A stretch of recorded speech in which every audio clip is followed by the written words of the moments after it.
Okay, we're back. Welcome to the regular season finale. We are gonna have 3 weeks of episodes, kind of jam-packed here. Yeah, and I'm just gonna break this down live. I'm probably gonna narrate a little bit more through all of these because it's gonna be a longer video anyway, and it would just kind of be good to I don't know. I think my picture of all this is gonna be like a good background video. Where you're just kind of doing whatever, driving or chores or prepping or something, and you're just kind of listening in the background. So I'm going to talk a little bit more about each turn and everything in terms of like what happened on every turn, and then I'll kind of add some input as we go, just so it's easier so you don't have to like watch the video. It's more like a podcast at this point. This is going to be a little bit of a project that I'll be recording over the next couple days, but hopefully we can get this out by the time the playoffs start. If not, it's going to be up eventually. So let's just hop into it. The standings, editor Pano is going to overlay them right here. So we'll see where we're at. These are the standings for at the end of week 6. So this is the start of week 7 games that I'm breaking down. I believe this is where I left off. I should probably check my channel and double check that I did a week 6 breakdown. I'm pretty sure I did. Yeah, I did. Okay. So yeah, we're on week 7 here, and let's just hop into it. We got Cordell and Joe. Yeah, I'm trying to remember how this game went. I'm pretty sure it was really close. Okay.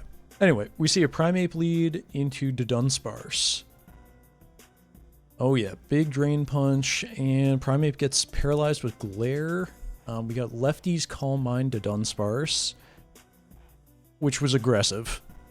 Going for the turn 2 Calm Mind, but you know you can kind of bank on paras, so it's not awful. You're faster now after the paralysis, so get a couple roosts off.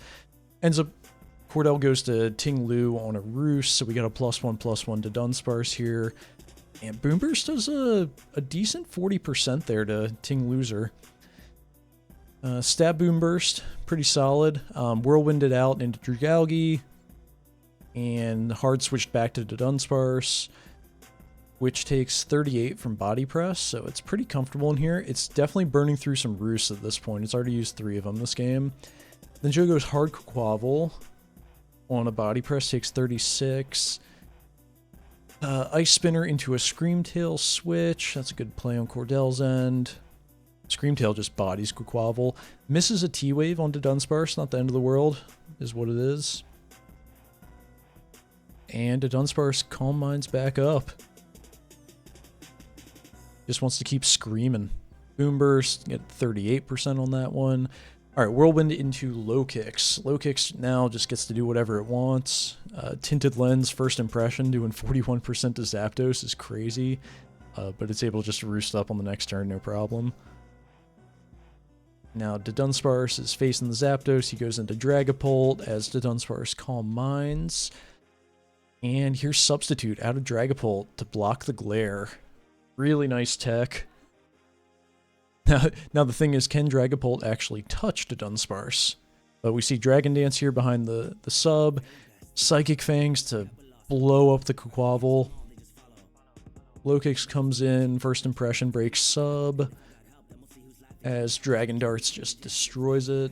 Back on it. Okay. Alright, so we got Cinderace facing a Terra Fairy Dragalge that went for... actually, let's back up a turn. I didn't talk about that.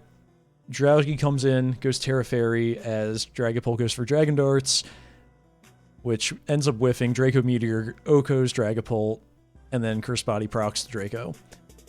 That's crazy. Really nice tech on Joe's end, going Terra Fairy there. Trailblaze into High Jump Kick out of Cinderace. +1 speed, but gets glared. It's still going to be faster than Dunsparce, so it can pick up the kill here, but it's going to be able to get revenge killed. Dragalge, being a fairy type, can come in pretty easily. Just go for that Sludge Bomb into the Grass Cinderace, and then skillfully dodge a Hurricane from Zapdos on the switch. Gets the Sludge Bomb poison as well. Just did some good luck there on back-to-back turns. Sludge Bomb on Ting Lu, assuming just fishing for a poison at this point. It's pretty gross. And then hard switches to Iron Treads. Body press does 25, as Earthquake's doing about 46 to 47. And then Joe goes for a Volt Switch here and loses his Treads. Not ideal. And then brings in Roaring Moon to go for the Dragon Dance, takes 70 from Body Press. X-Scissor finally picks off the Ting Lu. Throat Chop does, only 43. To Screamtail. Screamtail kills with Dazzling Gleam.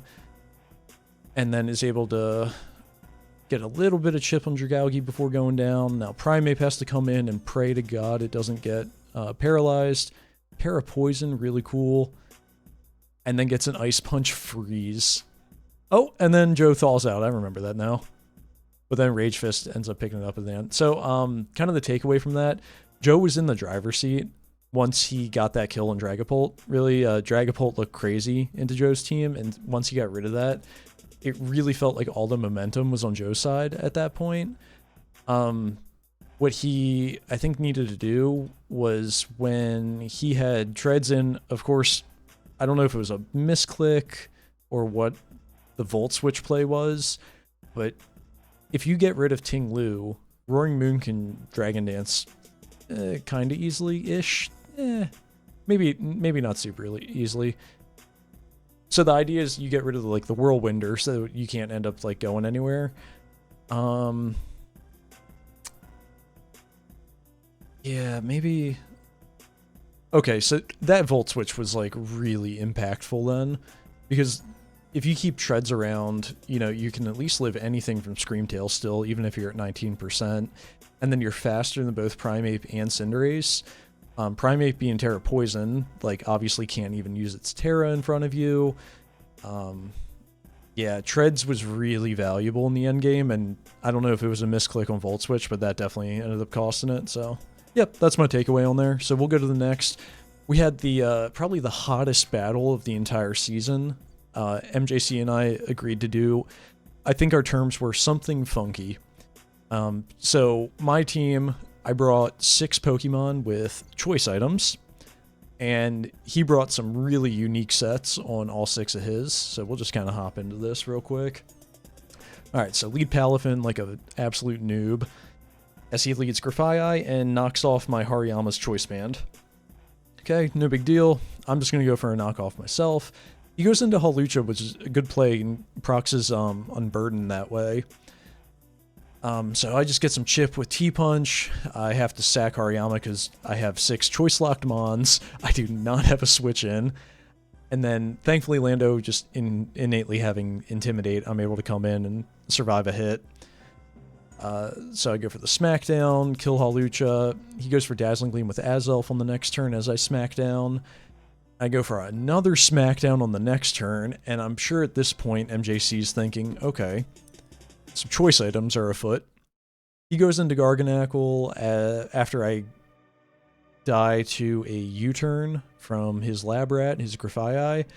So I'm dead. I go into my Iron Jugulis, and I'm able to just throw off a super free Hydro Pump. Even if he wants to go Mola, which is super unlikely, into a special attacker, I felt pretty solid tossing that out. And I do 75 to Garg. And, if he's not sure that I'm choice locked at this point, it's pretty obvious now.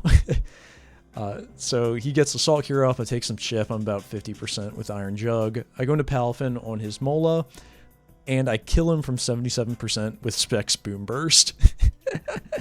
And the chat goes crazy. He threw a Wish up in the air, and yeah, that was just, oh, it was so clean. But then Grafaiai comes in, gets a Poison Touch on U-turn, but I can just scream another Boom Burst down. Yeah, really not too worried about it at all. End up picking up Garganacl that comes in as his sack. Yeah, Specs Palafin, definitely can't sleep on it. But then I go into Glowking on Azelf, because I'm pretty comfortable eating any hit other than an explosion, but if he explodes, that's better, because Azelf's dead at that point. I pick him up with a Fire Blast, just in case he wanted to go Magnezone or something. And then I save Glow King and sack Palaf into the Grafii so I can go into Iron Jugulus afterwards as he knocks off my specs. I pick up the kill there, and my favorite play of the year, right here. Dark Pulse into Magnezone. He red cards me out into Hatterene and uses Mirror Coat to OHKO me. So good, dude. So clean. And then Specs Glow King ends up getting the final kill with Fire Blast. So yeah, we brought some interesting techs. It was like a Scarf Azelf, I'm pretty sure. Yeah, he was like a setup Palucha. That Grafia, it only clicked knockoff in U-turn, but the Poison Touch was really nasty. Yeah, that was my favorite game of the year for sure. That was really fun to play. At least from games I played. Alright, so we got Ty and Tom now for our third game this week. And we're going to see an Uxie lead into Rotom. He gets rocks up on the Volt Switch. And Ursaring comes in and starts bulking up. There's a Future Sight up in the air, but Bartholomew out there doesn't really care. It's just going to keep bulking up. And then switches out because Meowscarada came in. Ty goes for a really good mid-ground play of being able to knock off either a Violate or get a switch. We got the Luna making an appearance here. If you're not watching, you should be now. Stream Doggy in the house. Look at these ears. Just let us do anything to you, huh? Okay. Where we'd leave off. The knockoff was such a good play on Ty's end, because obviously the Flower Trick is, you know, going to be able to go through the bulk ups and everything. And that's what Tommy was worried about. He may have also been worried about losing his Violate, because Ursaring looks really solid into Ty's team. It felt early to go ahead and start bulking up with Ursaring. You know, maybe you just tank the knockoff and then you kill Meowscarada and then you kind of play from there. Because I know Ty's been trying to scarf that a little bit. Might help out Valiant later on. But anyway, goes into Heatran, eats the knockoff, and the Future Sight, no problem, but then immediately dies to Low Kick. Does get the Flame Body to proc onto Meowscarada, which is pretty convenient. And we see Meowscarada throws up the Trick Room. Yep. Tom says, excuse me in the chat, and yeah. So Sylveon comes in and just starts screaming some hyper voices, gets the Throat Spray activated on the Slowking switch in. Only takes about 20% from Surf and gets another 46% hyper voice off. Yeah, it's screaming, dude. Gets a 40% roll on Ursaring. Tommy stays in, ends up going up to a 42% on the next one, and ends up dying. So forced to go T-Tar here to try to eliminate this threat. And T-Tar's actually slower than Sylveon, so it doesn't kill with Iron Head, so he's got to get out of there and sack Rotom. Now he's got to go into Valiant, because it's the only thing faster than Sylveon at this point, and claim a kill. Yeah, just really tough situation here for Tom. The Trick Room play was just really clean. But Valiant gets out as Uxie sets up another Trick Room, and U-turns out. Nice slow U-turn on Slowking, and Donphan comes in, and I'm pretty sure it ends the game in 3 turns here with Earthquake. Pretty sure it's just able to, yep, lives the Surf, goes for knockoff on Slowking, no problem. Oh, and then dies to Life Orb Recoil, right? And then Valiant comes in as Scissor comes in, and Bullet Punch picks it up, 82% off of that Life Orb Scissor. Yeah, Ty just had a really good build into Tom's team. I think if Tom was able to get rid of Meowscarada earlier, maybe he would have been okay, you know, because he wasn't really switching into Sylveon with a whole lot, and if he was able to keep Heatran around, that definitely would have helped. But that sort of sequence of going into Heatran on a potential Flower Trick, which ended up getting a knockoff, and then you lose your Steel type, and then Sylveon has Throat Spray and can just kind of cook from there. That was just a tough situation. But yeah, we'll go on to the 4th game of the week, and this was the Graham and Berg game. You guys don't remember, Graham's win last year was against Berg. A little bit of a blunder in the team builder for Berg there. So we see a Chansey and Slowbro lead, probably the fattest lead of the season, as Chansey gets a seismic toss off and Slowbro goes for a nice 9% surf. Yep, Golden Go comes in on Chansey because Chansey literally cannot do anything. I mean, Shadow Ball's doing 19%. Does get the Spadef drop, kind of convenient. But yeah, Chansey offensively is just not that big of a threat. I love the Lando switch in and going for the smackdown because it felt pretty free to go Corviknight right there. Right. Graham goes for Nasty Plot and then misses the Focus Blast. Oh, that's so rough. Chansey has not left the field and it is turn 9. And it doesn't seem like it wants to leave the field for a while. Okay, now Decidueye's finally in. It gets another Spadef drop with Shadow Ball. Goes for the triple arrows into the Garchomp switch. Garchomp does not care, it only does 25. Slings up those rocks. And the boy is back in. Yeah, we can see a super effective Shadow Ball into Slowbro doing 16%. So Berg decides, you know what, it's time to speed this up a little bit. Goes into Lade, gets frozen. Yep, that'll do it. Close combat out of Cleaver after a couple switches into Garchomp. Does 39%. He basically takes the exact same amount from Rough Skin, Rocky Helmet, and Life Orb back on himself. So free Earthquake from Berg into Slowbro switching in. Once again, Chansey can come in no problem on the Ice Beam. And it goes for the Heal Bell. So Glade's back to normal. That was a really good tech this week for Berg. So yeah, Graham's having a hard time making progress on Berg's team. You know, most of his mons are at 100%. Really, like, Garchomp's the only thing that's been having any sort of health loss. And we see the Agility Glade with Night Slash being able to take care of Golden Go at 54%.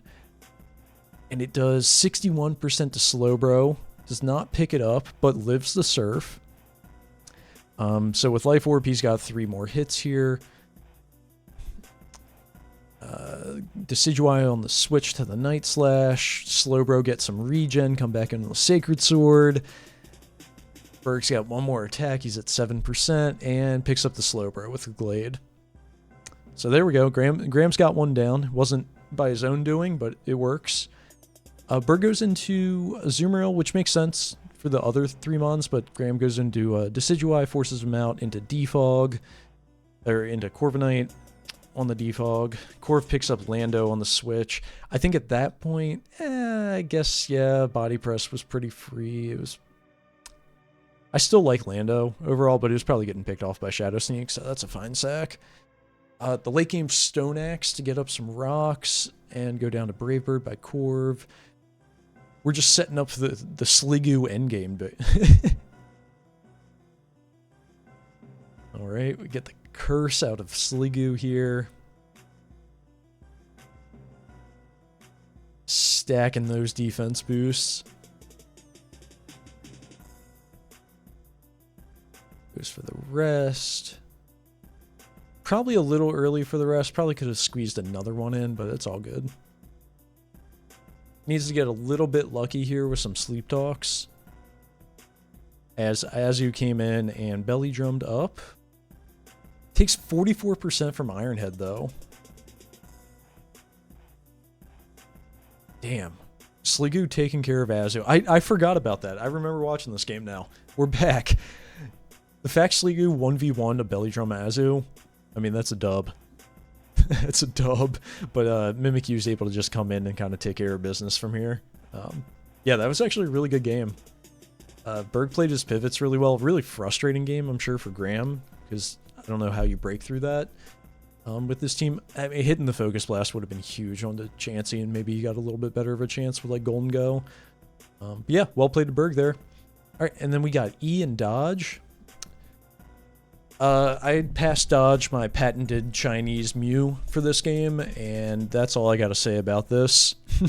We see Special Dragonite hit a Hurricane on a Fortress, does 99%, Fortress gets confused and hits itself in confusion. Beautiful. So Grimmsnarl comes in, he goes into Toxapex as Dodge just gets his screens up, no problem. Dodge goes for the taunt on the Pex, so can't be doing any sort of shenanigans. This should be, yeah, Parting Shot should be freeing a Volcanion, but goes Ursaluna on the Chilling Water.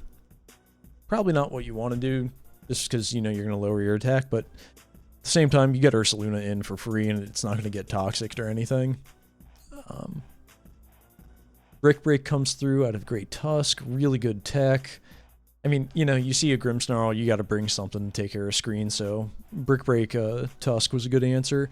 That said, Facade still did 77 to probably a defensive Great Tusk.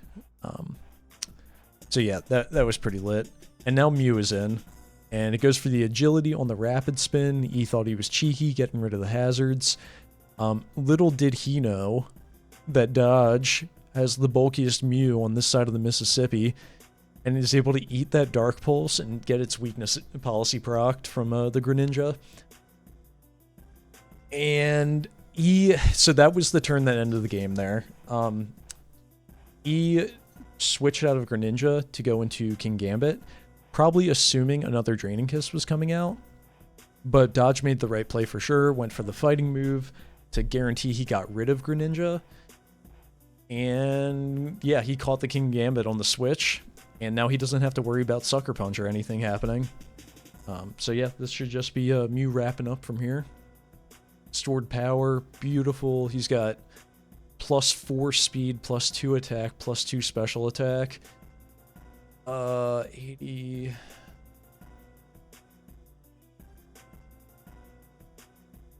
That 160... That should have been at least a 180 base power stored power. Also, yeah, he could have went into Dragonite because he still had multi-scale up, I think. Yeah, because he ended up living that hit from Mew. Could have went into that earlier and kept a couple of his pieces. But, you know, Dodge may have just went for the Draining Kiss and probably, like, you know, lived whatever hit he was doing anyway. That would have been kind of the way to get around that. I think Dodge was in a winning position kind of no matter what after the Mew got the weakness policy up. It was very physically defensive as well. But yeah, that is week 7. So I'm going to put up the standings for the end of week 7. Somewhere there, right in that empty space, right in here. Okay. So yeah, that's what we're working with. This was the week where we have Corv and Gallade both in the top 10. Really both in the top 3 with 10 kills, tied with Dragonite. Still got Oricorio kind of chilling in there. And Berg had the sole possession of first place in the league through 7 weeks, just as we all predicted, of course. But yeah, we'll just hop into week 8 games. All right, we are here with, was it week 8 that I just said? I'm going to pull up the standings through week 7. They should have already still been up. Okay.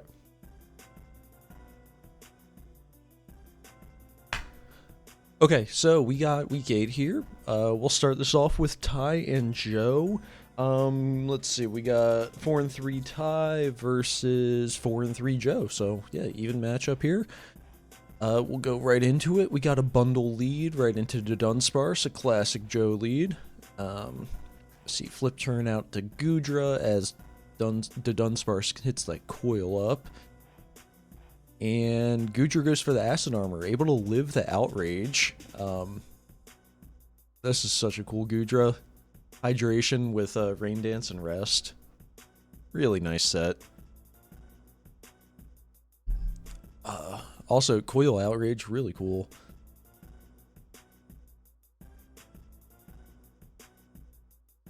I think Ty really just wanted to show off the hydration. Because, you know, once you go for Outrage, you can kind of get... You're automatically locked in. You can get your Fairy type in for free. But yeah, he had hydration, so might as well show it off, I guess. It's really tough for him to remove, but Gengar scares it out, so now we have a double where it's Quaquaval in Rain versus a Scissor. So Aqua Step did 81% right there. And then Scissor U-turns to Meow, which play roughs into the Dragalge switch. Dragalge goes Terra Fire, and then for the Chilling Water into Scissor, so pretty much walled it.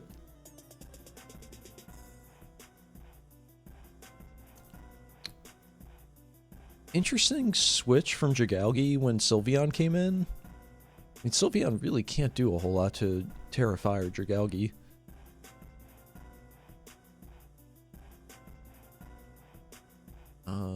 The Dunsparce ends up doing about 63% to Goodra,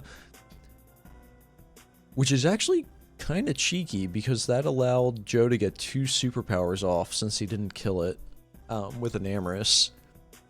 And we see Ty here is getting pretty close on time, and Contrary and Amorous is kind of running this up.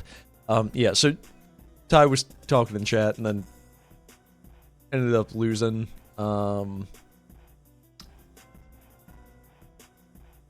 Yeah, I mean, even if he goes Donphan, like, you're +3 defense. You know, you're living any bullet punches at that point. This was a very weird week for Contrary to come out of an Amorous, just because there's a Scissor, right? Like, if he was able to go into Scissor at any point, he could have just bullet punched and prevented this. Along with, like, Donphan being a really good answer. But since all those superpowers ended up going off, you know, it's looking pretty solid here. Yeah, I don't know if Ty could have broke it. Plus, you still have all your other pieces, like 76% Quaquaval. But yeah, GG, Joe for the dub there. I'm gonna say the timer didn't matter. That's my take on that. Okay, we got me and Berg here. So we got 6-1 and 5-2. Alphin lead because I'm brain dead. You know how we be. I get the read right. I was a little nervous at first when he led Glade. You know, I could have went into Glow King. That would have worked on the Sacred Sword, but if he... I had a lot of stuff weak to, like, Night Slash, so I figured Hatterene was, like, one of my more expendable pieces if it had to go down there. So I tossed up a Calm Mind. Then I'm like, do I want to stay in and take this? And I was like, yeah, because I just have to prevent him from being Belly Drum. Belly Drum really gave me a tough time, but since I saw that he was banded, I could just go into Palafin and get myself a free little bulk up. No problem at all. And I named it John Cena because... Wait for it. Oh wait, go for the Drain Punch first. Yep, so Corv's just Brave Burn and I'm just Drain Punching. I get a big old Drain Punch here off of Garchomp, and I'm holding the Punching Glove, so I don't take Rough Skin or Rocky Helmet. But now that's why I call myself John Cena. I get behind a substitute, so I can just eat that Dragon Tail. Yeah, no problem at all. Get another bulk up. I'm just getting my health back at this point. And I go for another Drain Punch there on that turn. Definitely could have went for the substitute in hindsight, but at +3, the only thing I wasn't killing confidently, at least, with Jet Punch, I think was a Azumarill, but that was like an 80% roll of stuff that, like, could have actually threatened me, right? Even then, I'm at +3 defense. Like, Play Rough probably wasn't going to do a crazy amount to me. But yeah, Punching Glove plus the boost from bulk ups, Palafin ends up getting the 6-0 here. Hell yeah. Alright, we will go to Dodge and Cordell. Alright, Mew lead into Ting-Lu. Ting-Lu goes for the taunt. Oh yeah, that's right. Mew went for Trick Room, that's why Ting-Lu was faster. Skillful dodge of the Ruination. Another taunt coming out. Get a little chip with Body Press, not too bad. Dragapult switches in on the next Body Press. Grimmsnarl comes in, no problem. Gets burnt by Willow, little bit of a problem. Dodge isn't stressing, because he's got bulk up Grim. Switches hard out into Mew. Now he's able to set up Trick Room here.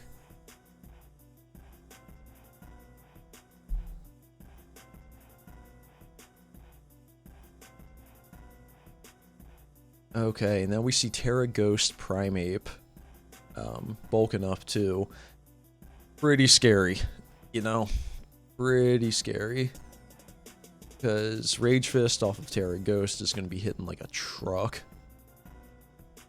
But Dodge gets a pretty massive Steam Eruption plus Burn there. Has to throw away the Volcanion. I think that's okay. You still got Ursaluna around. Don't know why Fortress, but it ends up not being able to get enough health back because of Burn anyway, so it doesn't really matter.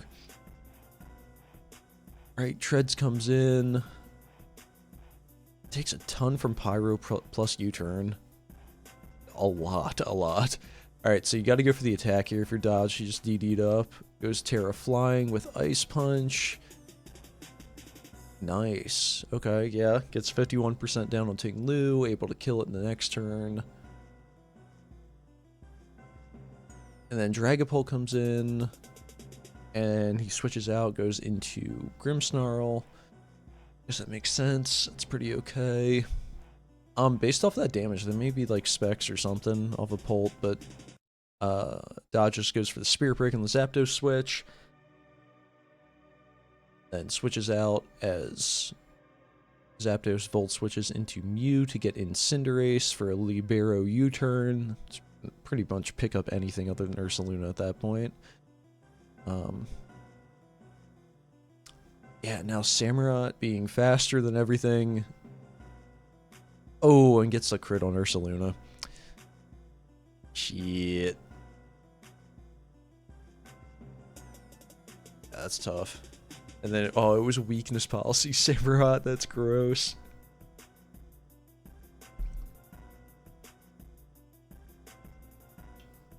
I don't think Grimmsnarl's able to take this out.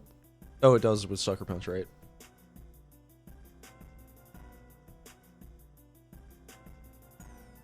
Yeah, I forgot Samurott kind of put in that work right there.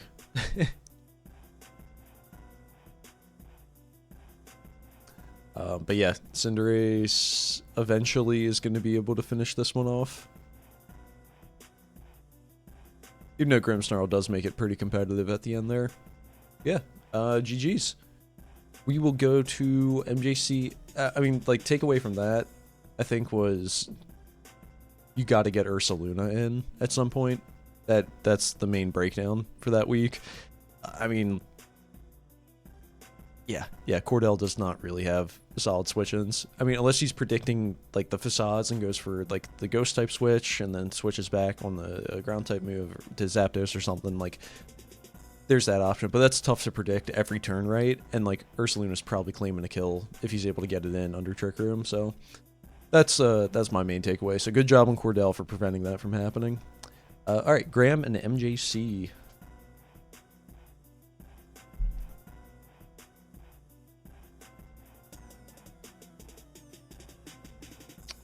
Alright, big Raging Bull right off rip into Heat-Proof Bronzong, I believe.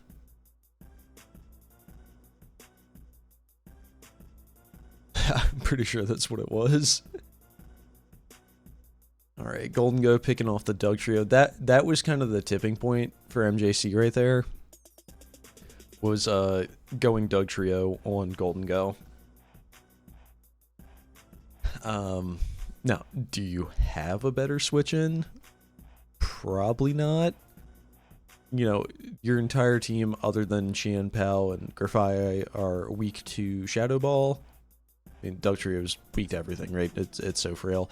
But then, like, if he goes for a Make It Rain, then you're screwed into Qian Pao, like. But, that said, Golden Go is such a problem into your team that you just have to sack something and then trap it with Dugtrio, take care of it, and then, you know, the rest of your team looks a lot better afterwards. This was also an interesting week for the Grafai going going for a pretty passive set. I know Graham doesn't know it, but this Grafii cannot touch Golden Go.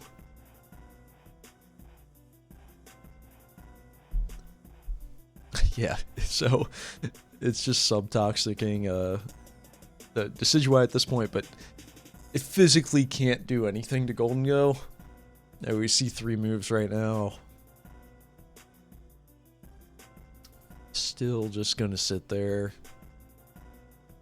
And yeah, then it switches out. So that should just be like a big red flag for Graham that he can't touch me. Right, we got Lando in front of this Calm Minding Bronzong now. Focus Blast ends up picking it off because that move is so strong, especially with Sheer Force. Sheer Force boosted Sludge Bomb to 74 to Azelf. Yeah, Lando's just putting in work right now. And there's the swagger. Yep, so we see the 4th move off of Grafii. I mean, the fact that he stayed in is super ballsy. Just go Golden Go, right? You can't get swaggered. But he said, yeah, I'm just not going to get confused. That's my game plan. Alright, we get a Mystical Power special attack raise into Charge Beam off of Azelf. Unfortunately, I think this was Assault Vest Slowbro, so was not going to be doing enough. Chiampao still doing 39% with Crunch at -1 to Tauros. And then Gardevoir comes in, is able to pick it off with a Terraghost Shadow Ball. And some... oh yeah, okay, no, Assault Vest, for sure. I was going to say, I remember this game being 5-0, but I couldn't remember if Slowbro was Assault Vested. And I was like, well, he went into it, so I guess he somehow lives. But no, that was AV for sure. But yeah, GG's to Graham. That was his first dub of the season. Huge, really big win. All right, I think this is, yeah, our last one of week 8. We got E and Tom. We got the Rotom into the Greninja lead. Gren gets out with a U-turn. Rotom goes for Terra Electric immediately, plus the Nasty Plot. And then T-Bolt through Multiscale is doing 27%. So yeah, that's going to do a pretty solid chunk there. Skeledirge ends up coming in. Oh yeah, so the calc, right? I'm going to pause this for a second. The calc is with Terra Electric, Thunderbolt does like 3 to 6% more than Shadow Ball. And now there's an argument to be made for fishing for a para, but I would just be going for the Shadow Ball at this point for the Spadef drop. Because you're never going to beat this 1v1, and, you know, relying on para luck is, like, really tough if you're already relying on getting the hacks in the first place, right? So I would just be going for the Shadow Ball here, or if he's going to be doing something super passive like that, I would just go into Tyranitar, where he's slacking off on my T-Bolts. I'm going to get out of there, and yeah. So, good play. Goes to T-Tar there.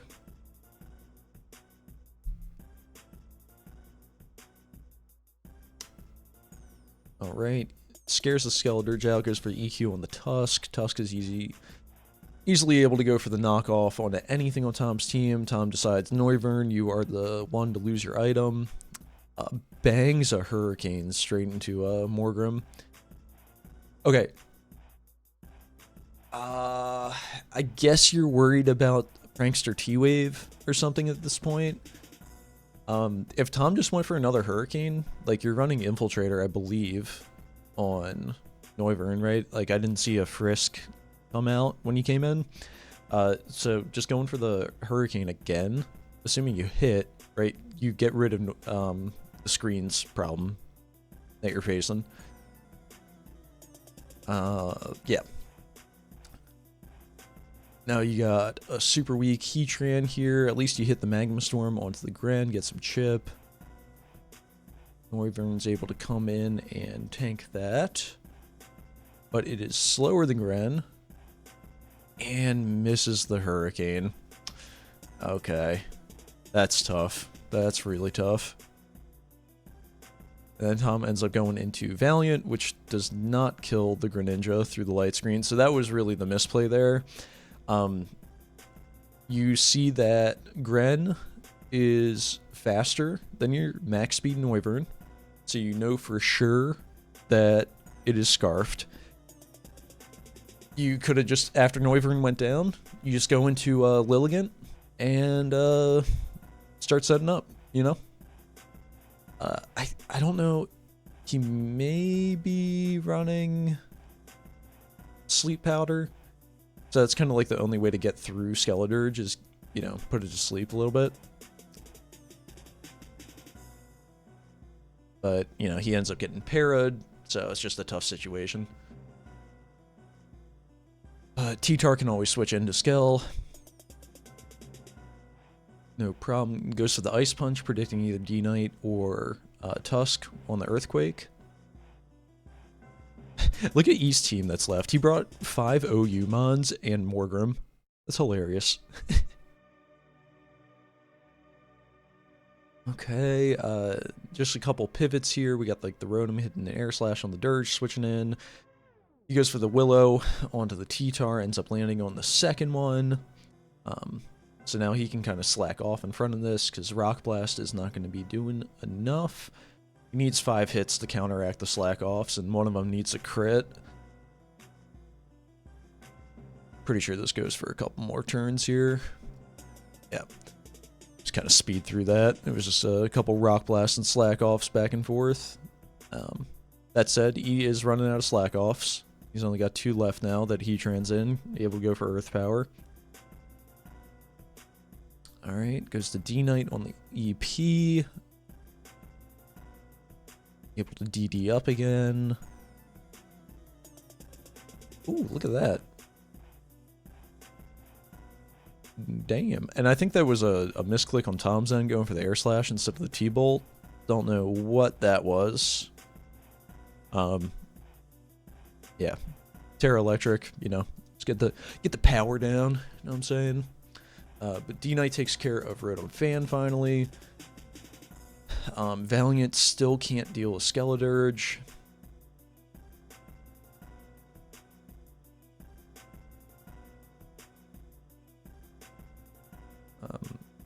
Trying to think if there's anything Tom can do at this point to win. I really don't see it. I think his opportunity was to try to get rid of Dirge early and then get Gren in to allow Lilligant to set up, which is a really tough sort of combination of stuff you got to get done, you know? That's just a tough matchup in general.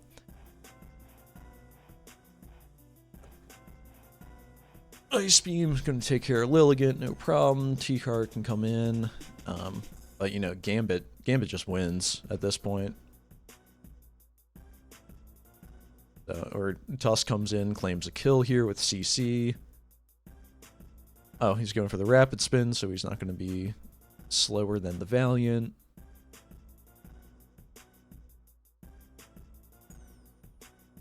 Claims the kill with Headlong Rush onto T-Tar there, and is still slower, because it's Scarf Valiant. And then he just goes into Gren to end up getting the last kill. Yeah, that is week 8 in the books right there. So, once again, got the standings on screen. I know, what is it, E and I are... Actually, this was the week we had 4 people at 6 and 2. Joe's at 5 and 3, Ty's at 4 and 4, and then we got a big chunk of 2 and 6s, and then we got a 1 and 7 at the bottom. So we got one more week of breakdowns, and I'll be right back with that. Okay, we are just gonna pick it up from here in week 9. We got Ty and E. Let's get it. Okay, D-Knight into Thundy lead as Thundy gets a quick little T-Wave off. Dragon Claw still does 71% off of Adamant D-Knight, which is just insane. Parrot on the Uxie switch in, so Uxie can get rocks as Skeledirge comes in.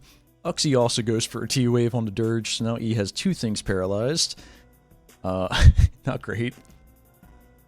Ty gets a little aggressive, goes into Donphan on Hex, takes 49%. Able to get a knockoff here onto Great Tusk, get rid of Busky Tusky's Assault Vest, as the Busky Tusky rapid spins rocks away on Uxie. So just a lot of pivots here, back and forth, back and forth.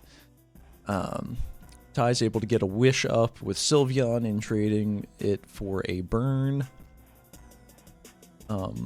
Wishes back to Uxie, which greatly appreciates it.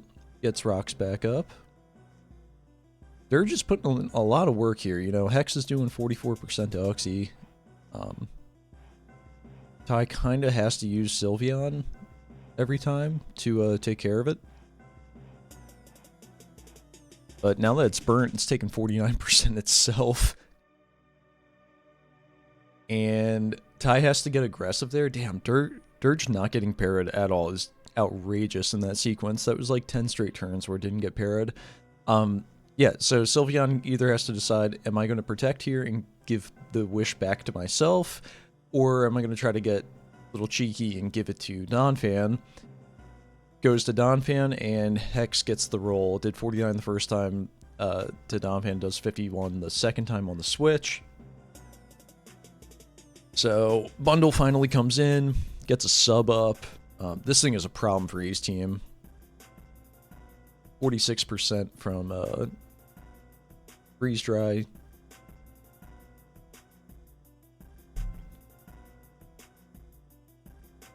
D-Knight breaks the sub with E-Speed. Once again, not getting parried. Very clean.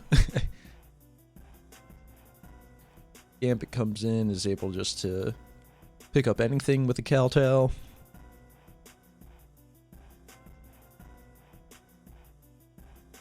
Yeah. And we see Ty's going for game. Memento. And then Ty gives the game back. Yeah, so, I mean, I think that, like he said, that was most likely a misclick. It's pretty likely that Dirge gets out of there, so it's not like it would have been the worst, right? You know, like Toxapex coming in or Gambit coming in. But, you know, getting the knockoff there, especially on Pex, would have been crazy for Bundle being able to, with rocks up to it, KO it, because it's not going to get recovery. Yeah, and then the knock on Dirge obviously would have been huge, because that gives you the chip to be able to kill it with a Hydro Pump at that point. But yep, Tusk able to come in here on the T-Bolt and immediately go down to this Grass Knot. So having that AV would have been a little bit useful, but got the good knockoff there. And we got 88% Greninja picking up the kill on Thundurus. Then Scarf, Protean low kick, actually takes out Greninja. That was actually a roll to kill. Had he had Brick Break, he would have been chilling, but yeah, Gambit's able to come in here. Since it has the Choppleberry, no problem at all. And then I agree with E's play here. Instead of going for Sucker Punch or something on this, you're not too worried about damage at this point, because Torch Song will go through Substitute. You just need to kind of prevent him from doing any sort of other BS, so you just click Kowtow and, you know, that it is what it is. And then Torch Song comes through and takes out the Iron Bundle. That was a really, really good game. That was definitely one of the top games of the year for sure. The fact this thing did not get parried at all was just unreal. Alright, so finally we got my last game to round off the regular season. I lead Orthworm into Zapdos and go down in one hit. Yep, that's what we planned for. That's how we do it. That is what we do. Now, honestly, wasn't too bad. I got information out of that. He couldn't kill me unless he was, like, a little bit invested in Zapdos. So I know that's you know, I got a little info. It's not the end of the world. I mean, getting a sub up to like Haxorus or something would have been really cool. Or really Oricorio. The idea was using Oricorio to really break down Cordell's team with Terra Fairy. But, you know, it's what it is. I can just go for a Specs Dazzling Gleam here. As you can see, that's almost a 2-hit KO on his only resist, so... And pretty comfortable going into Lando Russ. I think I go for U-turn here. Yep. Get myself a Hariyama in here. Go for the Drain Punch. I'm scouting damage at this point. I noticed that means with 27% that is a physically defensive Tinglu. So I'm able to just go back into Hariyama after getting whirlwinded around, because I figured this is my most expendable member to eat in a Ruination. I go for the knockoff there, and I see that I knocked off a Heat Rock. And I'm like, what the hell is happening? Then I get Heat Wave burned. The Zapdos is just putting in the most work. Alright, so he's up 6-4 right now. He gets Primeape in, and so I'm like, okay, that's fine. This is one of the things I can actually set up with a Haxorus. So he goes for Substitute as I get a DD up. Fine with me. And then he goes Terra Fairy, which is perfect because I have coverage for it. And with Life Orb at +1, I'm able to take it out with Iron Head. Then Tinglu comes in. I'm able to take care of that with Close Combat from here. Zapdos comes in, and instead of risking the 30% para, which is probably fine at this point, even if I get para'd and then like Dragapult comes in and takes care of me, that gives me a free Quiver Dance with Oricorio. Yeah, I would have been totally fine getting para'd, and I probably should have done that, honestly, too. No, because he sees all 4 of my moves at this point. He could have went into Dragapult here and taken me out. But yeah, I've done this plenty of times. This happens a lot to me, actually, where I start running through all the things that are going wrong, and I'm like, okay, well, yeah, if this thing has Iron Head, Dragon Claw, Close Combat, and Dragon Dance, and Rock Slide, I'm in trouble. Well, you know, that's more than 4 moves, but you kind of forget about that in the moment, so you can kind of, like, save yourself some differential, at least that way. At the end of the day, I'm almost certain Oricorio was just going to take care of business from here. I guess I would have had to hit a Hurricane on Cinderace, but otherwise Revelation Dance off Terra Fairy was going to be big chillin', you know? But yeah, no Sucker Punch as well off Cinderace was pretty clutch. But Terra Fairy, Larb and Jarms able to come in, eat that hit, get myself a Revelation Dance, and yeah, it was a great game. Yeah, a lot of hacks on the early game, but worked out for me. I'll take it. No complaints at all. Alright, Tom and MJC to finish off their regular seasons. We got Heatran lead into Bronzong. Gets a nice Will-O-Wisp off to mitigate that Earthquake. Super interesting Bronzong set. Earthquake and Stealth Rock. And Hypnosis. There it is.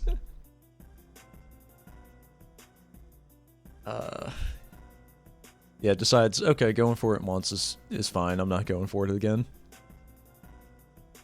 And then big boy crit there from Noivern. Yet Gardevoir comes in. Red flag, this thing is scarfed. Good call going for the Aura Sphere on the switch. And then go Mola on the Claude. Probably could have just doubled into Qianpao, honestly. That would have been really clean, because, I mean, realistically, what's switching into a Qianpao anymore on Tommy's end? Nothing. That's the answer. And then the Trace Gardevoir tracing unaware. But it didn't matter if he was at +1 or +0. Gunk Shot gonna OHKO. I don't know what Gardevoir's Terra type was, but if it could have lived a poison move, that would have been nice. Yeah, now at the ×2 defense, he's able to actually recover up here. And MJC's just kind of fishing for a flinch at this point. but sacrifices 80% on Azelf to get rid of Claude. Damn, so much damage. 54% from Moonblast into Mola. Yeah, MJC does not have a good Valiant switch in, and then he gets the crit. Oh no. Oh, and did that just end the game because it was Scarf Valiant? Oh, it did. Oh my god. Unless Mola was getting a mirror code off right there, right? It was probably over, but that said, if he gets the mirror code off, I'm saying, what's stopping a Chien Pal from taking care of business, right? Maybe Terra Fairy or Ursaring could do something about it. But yeah, they're just kind of goofing around here. We were talking in chat while they were doing this, and they're just kind of having a little exhibition here. Tom actually got scared that he was going to reverse sweep him with Hawlucha, so yeah, I'm pretty sure he ends up just calling it on this turn, or once he doesn't get flinched. So yep, all right, bye. But yeah, that was a good game. Scarf Valiant was just so good once Bronzong was down. That's pretty much all it was. All right, Graham and Dodge. We got Hydreigon lead into Frostlass. Big boy Scarf Dark Pulse takes him down to Sash. Little spike action, no problem. Easy Grimmsnarl play though, because quad resist. Able to go for the Spear Break here. Drop the special attack, Golden Go. Makes a Volcanion really easy to switch in there. Let's see, AV Slowbro, too easy of a switch for Scarf Volk. Now, Specs Volk might be a little bit of a problem for AV, but this one was just Scarfed.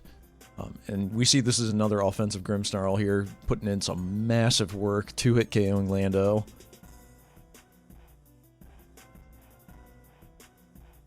Big rest. Resto Chesto Grim. Still takes 50% from triple arrows, which is stupid. But yeah, Scrappy comes in to effect here, able to pick up the Frostlass. That spike is super annoying though for Graham. You know, everything other than Hydreigon's grounded. It's going to be taking a chip every time it comes in. And good switch into Grass Blaziken there. Get yourself some chip. And this was Scarf Decidueye, so this is where he really confirmed that that was a Scarf Volcanion. He didn't really have anything up to that point to gauge its speed. I think if I'm Graham, I would have Terra Fighting'd my Tauros already.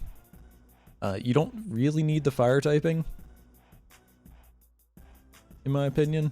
But yeah, Dodge has another. This is, was it back-to-back weeks? Maybe twice in 3 weeks at least. Weakness policy Musets. And damn, this thing went hard. Yeah, he didn't even have to show off like Ursaluna or Thorns this game. So yeah, I'm pretty sure Mew just ends up... Okay, Mew gets some chip, Grimmsnarl comes in. And then I think it is Tauros into... like Tauros kill into Volcanion kill. This was getting a little bit scary. But yeah, he needs to Terra Fighting and live, and that did not happen. Yeah, Volcanion's still strong even if it's Scarfed. Yeah, that was a really good game. I think the Mew set was just too strong. Like, being able to live and get a weakness policy up. I mean, that's probably Mew's best set this generation, since it can't really go too defensive without active recovery. Yeah. But I think having more setup opportunities on Graham's end instead of 3 Scarfers may have given his team a little bit more flexibility. Because he was very... It was like a stiff game, right? had to go in, had to click one move, had to go hard out into something, take a big ass hit, and then be like, oh shit, I actually can't even kill you, so now I'm taking another big ass hit. So yeah, I think his team was a little too stiff with that many Scarfers. But yeah, let's get into Berg and Joe here. This was our last game of the regular season.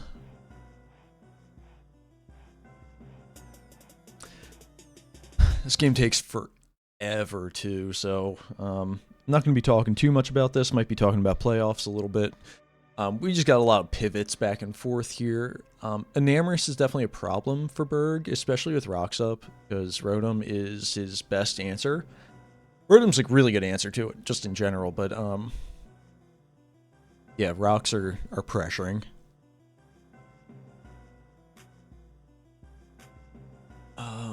Umbreon, absolutely no problem for Dragalge. Gets a good yawn here, forces a double. Just forcing switches after switches, gets the Rocks up. Yep, Corviknight on treads always. Never even have to think about it. You're fine, you don't need your lefties. Yeah, actually impressive that Volt Switch did 23% there.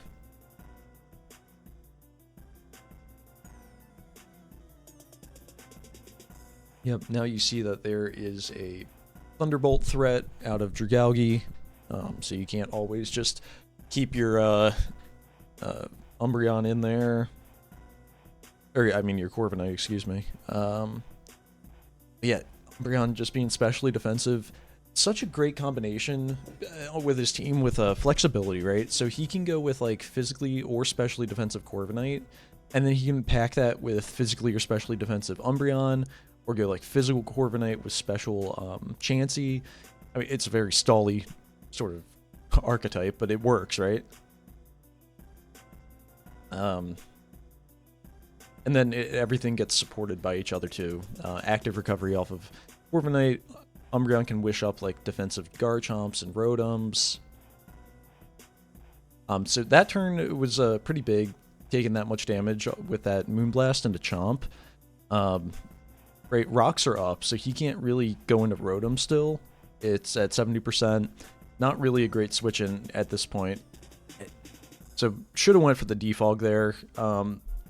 I don't know if he's expecting Contrary yet, but that's definitely something that Joe can kind of consider, is getting the evasion boost from a defog.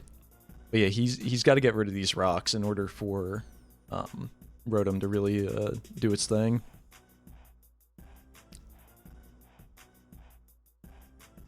And this is honestly fine too, because you're faster, so you can just go for a Roost.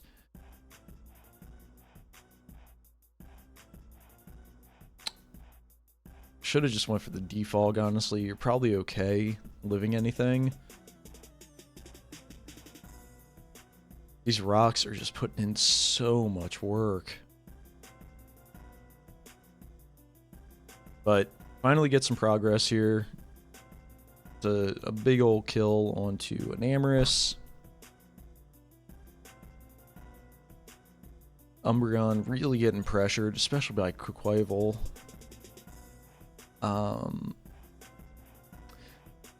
I'm always scared of it, but going for a Protect in front of a setup Mon, I just like personally never recommend doing. Sometimes you do have to get those lefties, and sometimes you just got to get lucky that they don't set up in your face, though. Yeah, Corviknight can kind of handle this. Assuming it doesn't have CC. And that was kind of the risk Berg had to take there. Staying in to get the Roost off. Ended up working out. He's got to get rid of these Rocks, though. There it is. This is also a pretty free Roost again if you wanted to. Go. Unfortunately does get parried, but that's fine. In the grand scheme of things.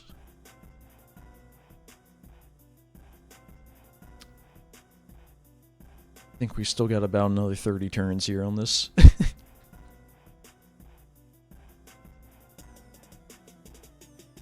Yeah, Umbreon's actually tanky enough with, even with its Spadef set, to stay in here, and he's not running any fighting move on Quack. Yeah, this game could have just ended had he had a fighting move, I believe. I mean, I guess Mimikyu could have came in and revenge killed at any point, but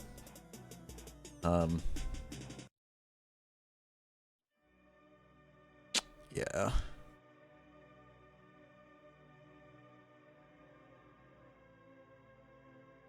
But yeah, Quack was definitely a problem into Berg's team, but he got rid of the rocks now, so Rotom can actually be a pivot again.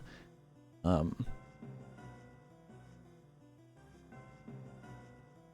don't know, there's a weird balance between running heavy-duty boots and leftovers on Rotom Heat this gen. Mudshot Dragalge is actually sick. Get to lower the speed there. He's still faster, unfortunately. But yeah, that was actually like really sick, especially breaking the disguise. Alright, so Proto attack. Alright, so this turn, I personally was kind of in the boat of sacking Mimikyu. I don't know if that was the best play, but it allows you to go Corviknight the next turn and get a free body press down. I guess that's a little bit riskier because you're parried. Or really, actually, it lets you allows you to go Azumarill and then go for like a liquidation, right? I guess Play Rough isn't terrible too, but either way, Azumarill comes in and probably ends up claiming a kill. But he opts to sack Corviknight, allows Azu to come in for free. Play Rough here doesn't do a whole lot. Joe makes some good plays here, going for the Volt Switch and then getting the momentum back around to Roaring Moon. If I'm Berg, I'm keeping Rotom around because Electrode beats me. So I would have just went hard Azu here on the crunch because you're at 60%, you're going to be able to live anything. He wanted to get the burn down, which isn't terrible, but right there you have to go into Azu. You can't keep Rotom in at this point because now Electrode just kills you at 16%, and there's not a whole lot you can do unless you're able to get a Belly Drum up with Azu. So he's just getting his chip. Liquidation, I don't hate. Just making sure, you know, if Iron Treads came in, take care of business with that. Okay, yeah, so Electro ends up picking up Rotom Heat. Berg makes a good play going for the Drain Punch here. Now this turn, it's really hard to see, and I didn't really see it in the moment either. Mimikyu needs to go for Swords Dance, because if you get knocked off, you lose your Life Orb, but you still are up, right? You double your attack instead of like 1.3 times on it. And that allows you to put Electrode into range of Aqua Jet after a Shadow Sneak. So unfortunately, Bird goes for the Drain Punch here and doesn't kill. Now if he killed, he's fine, because then he's out of range of Electrode.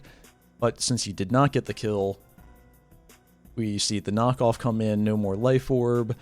Shadow Sneak is able to pick this off. Could have just went for the Drain Punch again.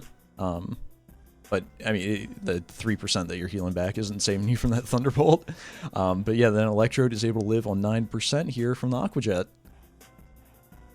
Yeah, overall, this, I think, was the game of the year. I mean, really, really, really well played. There was no actual, like, throw at all. I mean, if anything, it was like the Rotom in the endgame, not being able to keep it around for Electrode. But even then, that's not really a throw, because Berg still was in a position to win the game at the end, right? So, like, just totally well played, and kudos to Joe, too, navigating that. That was really difficult, especially without a fighting move on Coquoival. That would have made it a lot easier. But yeah, these are our standings going into playoffs. We got Dodge and Graham, and then we got Tom and MJC in the play-in this week. And yeah, then we'll kind of see how it goes from there. GG's to everybody. Thanks for keeping everything on schedule. We only had a couple games this season that had to go like past the like the Sunday deadline, but you know, it was going to like Tuesday at the latest or whatever. It was really clean this season. Felt like everybody stayed engaged too. Nobody really got too burnt out or anything. But yeah, let's grind out playoffs, and then I'm thinking we're gonna hop into like a mini season pretty quickly afterwards. That way we can pick this back up and kind of keep the momentum rolling. But yeah, I will catch you guys in the playoffs in the Discord. Peace.